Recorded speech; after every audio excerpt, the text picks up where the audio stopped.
I met my wife, June, when I was working at my previous company. June was my boss's secretary, and we would sometimes chat during work dinners and after hours drinks. These gatherings were often the highlight of my week because they gave me a chance to talk to her. I had always found June incredibly attractive, but I never worked up the courage to ask her out. I didn't want to make things awkward between us, especially since she worked so closely with my boss. One night, we all went out to celebrate a coworker's birthday. The atmosphere was lively and everyone was in high spirits. Drinks flowed freely, and soon enough the entire group was quite drunk. June and I ended up talking more than usual that night, sharing stories and laughing together. The more we talked, the more I felt drawn to her. As the night progressed, we found ourselves getting closer and closer. And before I knew it, we were at her place and making out. It was all consensual, and the chemistry between us was electric. I couldn't believe that this beautiful, intelligent woman had any interest in me. It felt like a dream. The next morning, as the initial haze of the previous night began to clear, June and I talked about what had happened. She told me that she had always had a crush on me, but was too shy to say anything. Hearing this was a revelation, and I confessed I had felt the same way about her. We were both surprised and relieved to find out that our feelings were mutual. And that moment of honesty and vulnerability brought us closer together, and from then on, we started dating. June was always very upfront with me about her desire to eventually stop working. From the very beginning of our relationship, she made it clear that her ultimate goal was to be a homemaker and focus on raising our children, should we decide to have any.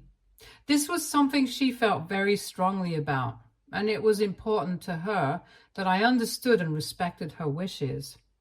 At first, I had some reservations about this idea. It wasn't because I had any issues with the concept of being the sole provider or because I doubted my ability to support us financially. The real reason for my hesitation was that I didn't want to rush into having children immediately after getting married. I've always been very goal-oriented, with a clear vision of what I want to achieve in life and a detailed plan for how to get there. I knew that starting a family too early could potentially derail these plans and disrupt the timeline I had set for myself. When I shared my thoughts with June, I explained that my primary concern was ensuring that we had a stable and comfortable life before bringing children into the world. I wanted us to have a solid foundation, which included buying our own home and achieving a certain level of financial security. I believed that it was important for us to be well prepared for the responsibilities and challenges that came with raising a family. Therefore, I asked her to consider continuing to work until we were more settled in our marriage. However, June had her own perspective on the matter. She felt strongly that as the man in the relationship, it was my duty to provide for her. This was a deeply ingrained belief for her, one that she felt very passionately about. I also sensed that her insistence on leaving her job was influenced by her experiences at work. As a secretary, she didn't earn a lot of money, and her boss, who was also my boss, didn't treat her with the respect she deserved. Her job was not fulfilling and left her feeling undervalued. Understanding where she was coming from, I didn't want to fight with her or escalate the situation into a bigger argument. I valued our relationship and wanted to find a way to make it work for both of us. After many heartfelt conversations and careful consideration, I agreed that when the time came for us to get married, she could leave her job. We decided that once we were married, I would take on the responsibility of providing for us financially, allowing June to pursue her dream of being a homemaker. This decision brought us to a mutual understanding and allowed us to move forward with our plans for the future. Unfortunately, June was fired from her job when she accused our boss of sexually harassing her. One night, she had to stay back late to work for him, and apparently that piece of junk human had gotten drunk and tried to grope her. When she told me what had happened, she was visibly shaken. I could see the distress in her eyes as she recounted how he had cornered her in his office. his breath reeking of alcohol, and made inappropriate advances. June, being the strong woman she is, slapped him and ran away. And when she told me the whole thing, my immediate reaction was outrage. I couldn't believe that someone could treat her or anyone in such a vile manner. I insisted that she file a formal complaint. The next morning, with her still trembling but determined, we went to the HR department where she detailed her experience. I also urged her to contact a lawyer to explore legal action against him. Our boss was a powerful man with a lot of influence in the company. As soon as he found out about the complaint, his first move was to fire June, claiming she was insubordinate and not performing her duties adequately. It was clearly his attempt to discredit her and protect his own position. I was furious and felt utterly betrayed by a company I had dedicated so much time and effort to. Seeing June's distress and knowing that staying at the company would mean working under such a corrupt regime, I decided to resign immediately in protest. I didn't want to be associated with a place that would protect a sexual predator. I wanted to stand by June and fight this injustice with her. We found a good lawyer who specialized in workplace harassment cases.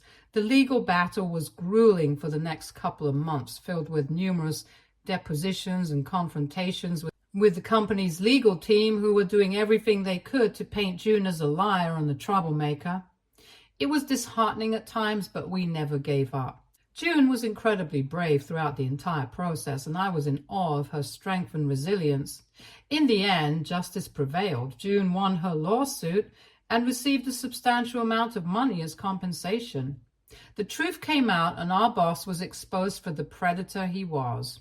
Not only was he removed from his position, but his wife also left him after the scandal broke out. I heard that he ended up having to pay a lot in alimony and child support. It was a satisfying conclusion to a very dark chapter in our lives. June and I emerged stronger from the ordeal, our bond even deeper than before. I knew by then that she was the kind of woman I would dedicate my whole life to, committed to making her happy. Given her situation without a job or a house, I asked her to move in with me. I had been paying rent from my emergency fund after leaving my previous job, and I was actively trying to find another position. Those days were wonderful for us. Despite the challenges we faced, our love grew and we hardly had any disagreements. We spent our days exploring the city, cooking meals together, and simply enjoying each other's company. June's presence brought a sense of warmth and comfort to my life that I hadn't experienced before. Eventually, I found a job that paid even better than my previous one. This new position not only relieved our financial worries, but also allowed us to start planning our future together. June, having received a substantial amount in compensation from her lawsuit, chose not to look for another job. Instead, she dedicated her days to activities that brought her joy and helped her heal from the traumatic experience she had endured. She started going to yoga classes, which helped her regain her sense of peace and balance. She also took up painting, a passion she had always wanted to pursue but never had the time for. I didn't blame her for choosing to do those things. She deserved to heal and find happiness after everything she had gone through. We settled into a comfortable routine, supporting each other in our respective pursuits and cherishing the time we spent together. However, I have to disclose that June was always a big spender from the beginning and overly generous to the people she loved. In contrast, I'm very scrupulous with my finances and try not to spend money unnecessarily.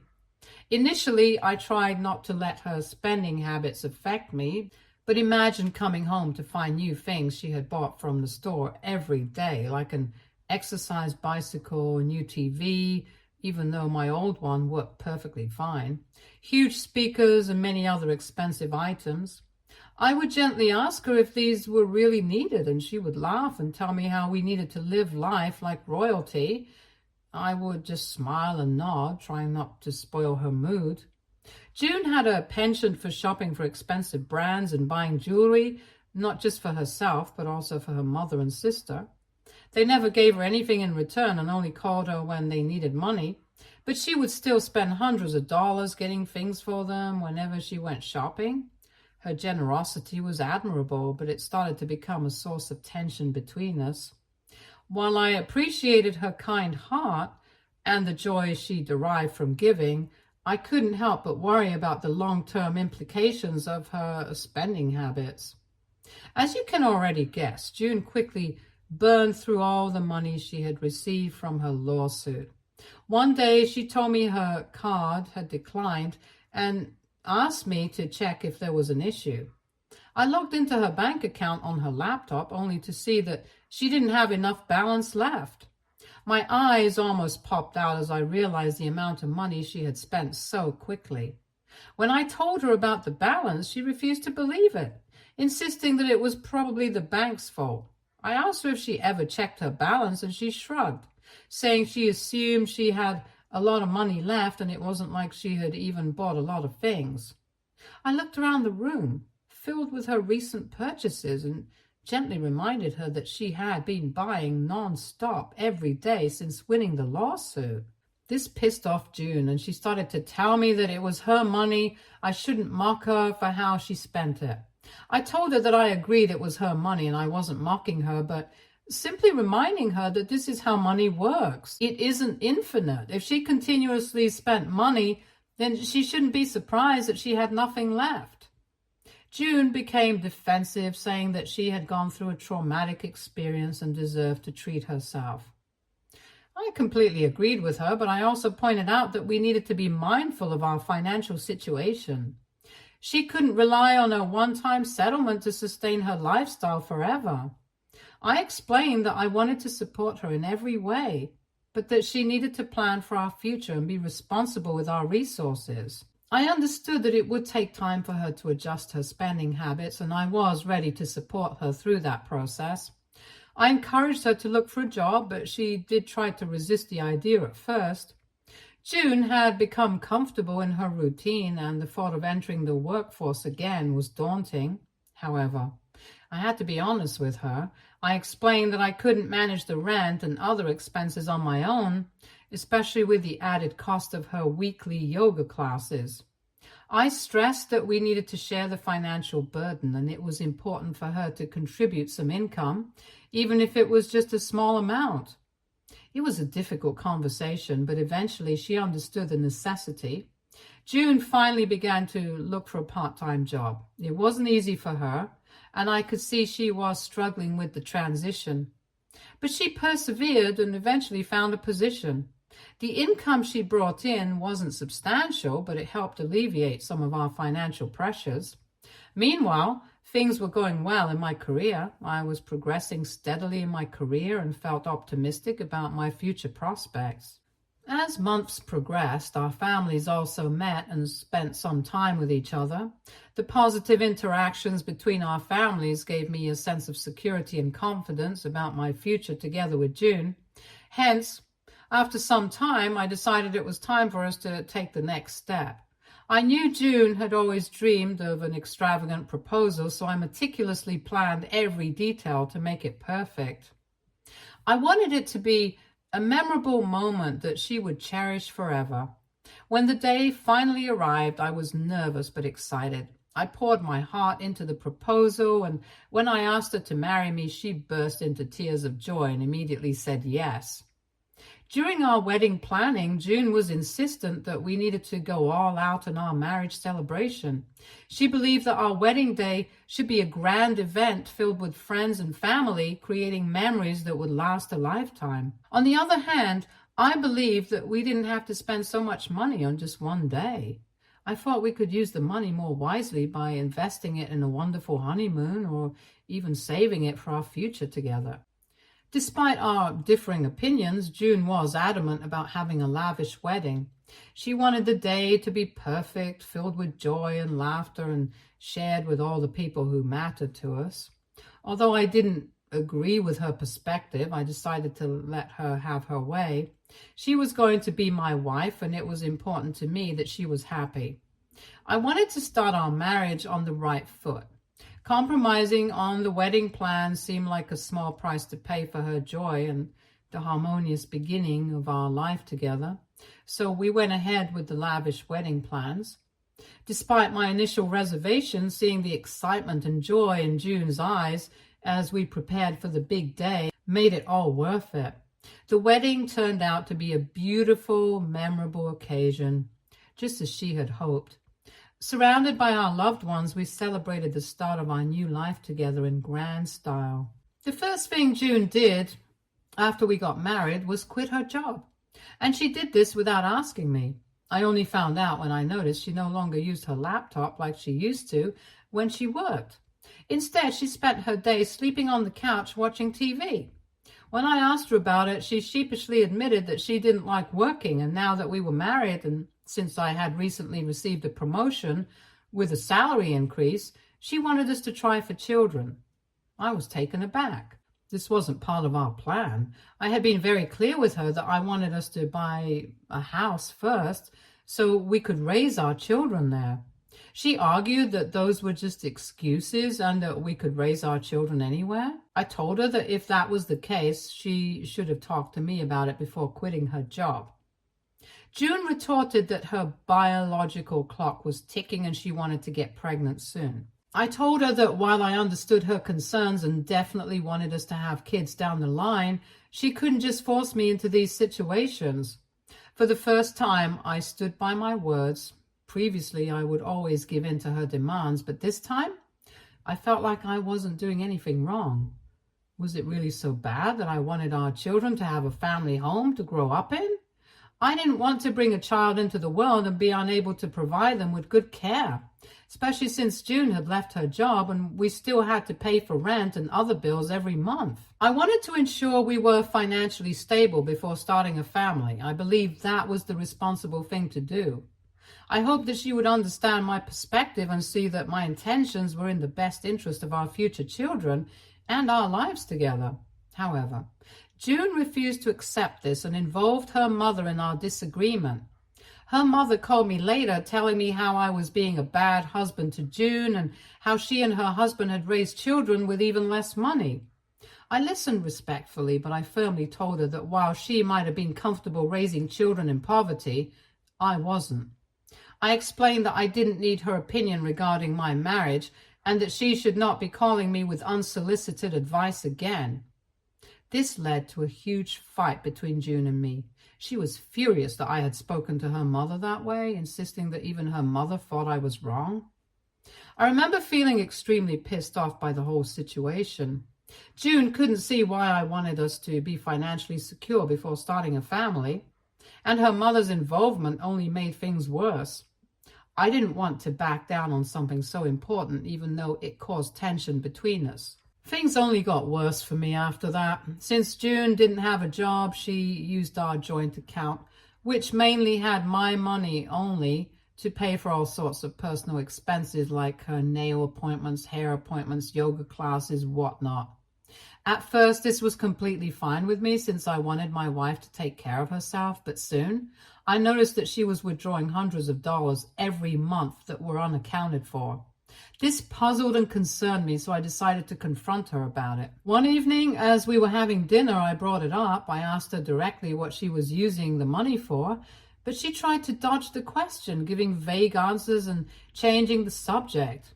My frustration grew, and after a few days of getting nowhere with my inquiries, I finally threatened to remove all the money from the joint account, reminding her that it was my hard-earned money after all. Faced with this ultimatum, June reluctantly confessed. She revealed that she had been giving the money to her sister, who was in dire need, because her husband had left her and their children. She tried to justify this by saying that her sister needed the money more than us, and that I should be more understanding. I was livid hearing her words. I felt betrayed and angry. While I was working long hours to secure our future and save up for a house, June was secretly giving away our money without even discussing it with me. It wasn't just about the money, it was about trust and respect in our marriage. That night, I barely slept. My mind was racing with thoughts of our future and how to protect our finances. The next day, I went to the bank and opened a personal account. I needed to ensure that the money I was working so hard for was safe and being used for our agreed upon goals.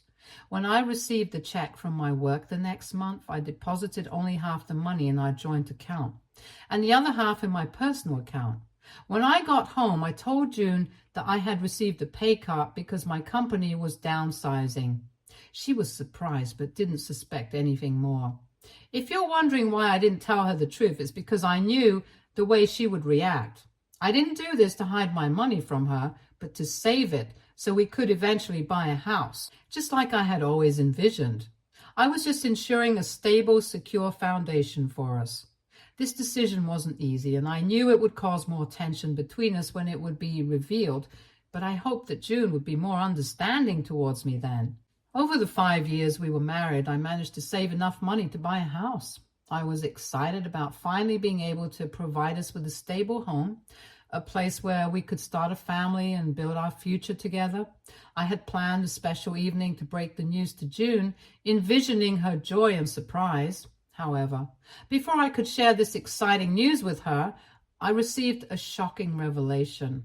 A friend of mine called and, with a heavy heart, told me that his wife had seen June making out with their gym instructor. June had been working out at the gym for the past couple of months trying to get more fit and toned. She often came home late, explaining that she was out with her gym buddies. I never suspected a thing. Apparently, my friend's wife also went to the gym and sometimes worked out with June. When my friend told me about what his wife had witnessed, I felt completely numb, as I couldn't believe it. He made me talk to his wife directly, and she recounted the entire incident, describing exactly what June was wearing and where she had seen her making out with the instructor. Given that they both knew my wife well and had even come over to our place for lunch several times, I had no reason to doubt their sincerity. Listening to his wife, I felt devastated. The vivid details she provided left no room for denial. Both my friend and his wife apologized profusely for being the bearer of such terrible news. He felt awful about having to tell me, but he believed I deserved to know the truth. Despite the pain and betrayal I felt, I thanked him for his honesty. It was a harsh reality to face, but I appreciated their courage in telling me something so difficult. That night, my excitement about the house was overshadowed by the crushing realization of June's infidelity. The plans I had carefully laid out for our future didn't matter anymore. I was left to grapple with the heartache and decide how to move forward from his betrayal. The next day, while June was in the washroom, I decided to check her phone. What I found confirmed my worst fears. There were numerous explicit pictures and messages exchanged between her and her gym instructor. My friend's wife had been right all along. With undeniable proof in my hands, I confronted June. As expected, she reacted like most cheaters do, denying everything. She became defensive, insisting that there was no truth to my accusations. But after a long and heated argument, she finally confessed. She admitted to seeing the instructor behind my back, but then tried to justify her actions by claiming that if I had listened to her and made her a mother, she wouldn't have been so bored at home with nothing to do. Hearing those words, I was overwhelmed with a mix of rage and hurt. I wanted to slap her so hard, but I closed my eyes and restrained myself. I told her that she had chosen to give up her job and do absolutely nothing while I supported her for all these years. Now she was trying to shift the blame onto me for her infidelity. During our argument, I revealed that this was why I had separated our finances and had a personal account.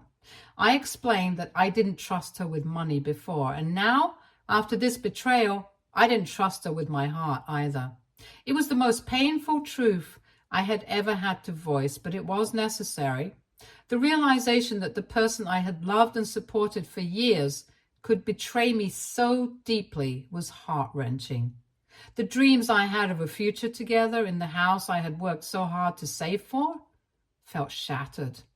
June was beyond pissed when she found out that I had hidden such a huge thing from her for several years. She accused me of lying and hiding my finances from her, even going as far as to claim that I had been financially controlling her all these years.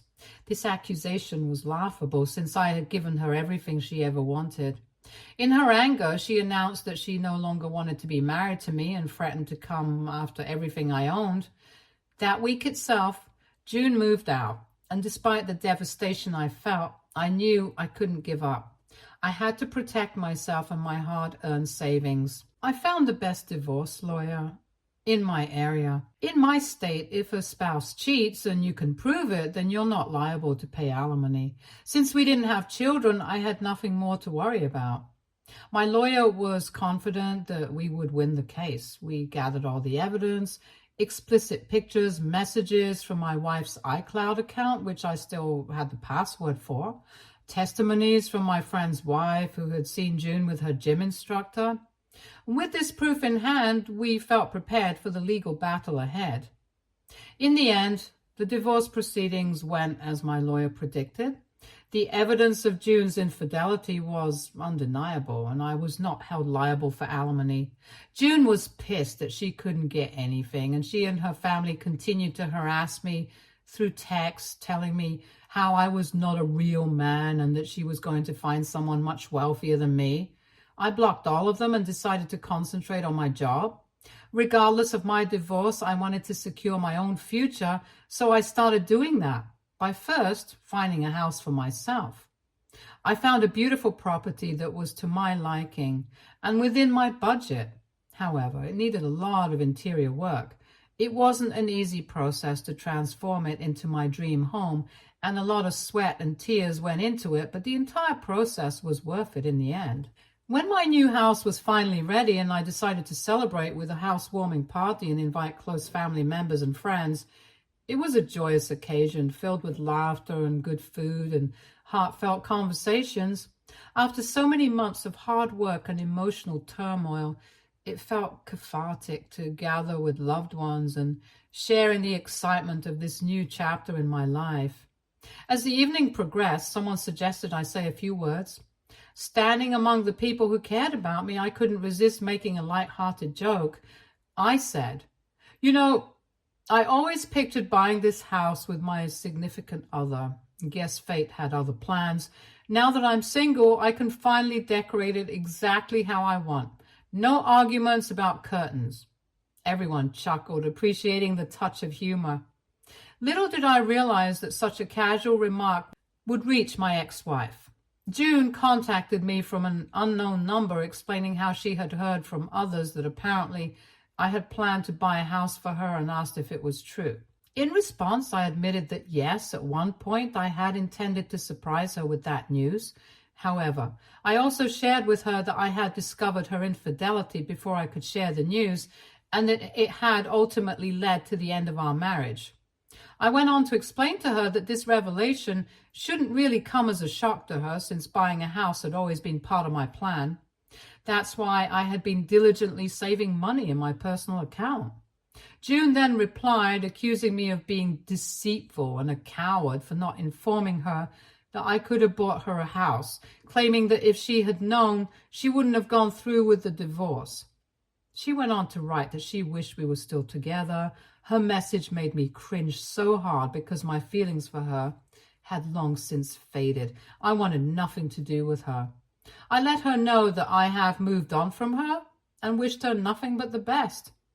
Despite my clear stance, June continues to message me sometimes, expressing regrets and sometimes even professing her love for me, which sometimes makes me feel guilty. AITA for not giving my ex another chance. Update 1. I can't help but laugh at some of your comments. I'm glad that no one wants me to get back with my ex, and I would like to clarify I have no intentions to do so either. It's just that I felt guilty because of her manipulations. You are right. I will block her so I won't have to interact with her further. I am happy in my life, and I'm glad that we got a divorce. At least now I won't have to worry all day about saving money, since no one's going to spend hundreds of dollars from my account on useless expenses. Stay tuned for more stories from Argo Relationships.